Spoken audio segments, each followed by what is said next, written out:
Într-o lume care se mișcă pe fast forward, există un loc unde lucrurile se întâmplă pe slow.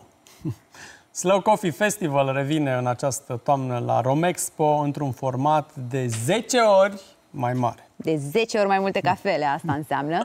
Aflăm oricum de la Carmen Rusu cum cafeaua devine pretext de comunitate, sustenabilitate și experiență urbană autentică. Ea este chiar acum la festival. Carmen, bună dimineața! Spune-ne câte cafele ai băut până acum. Câte cafele ai băut și dacă te-ai trezit și dacă ne aduci și nouă.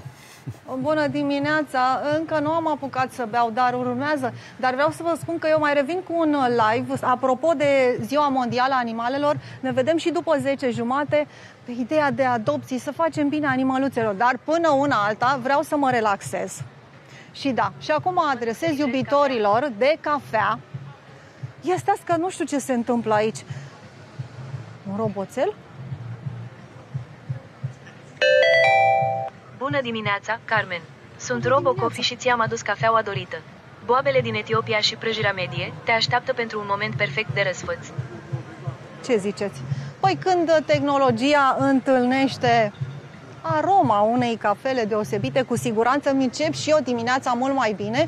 Da, în cadrul acestui festival frumos, primul festival, Slow Coffee Festival, primul festival dedicat cafelei. Știți, cafeaua este cea de-a doua, cea mai băută băutură din lume după apă. Da, da, deci este foarte consumată. Românii au început să consume și mai mult cafeaua de specialitate și de aceea oamenii de afaceri de la noi din țară s-au gândit că este timpul pentru un festival dedicat cafelei.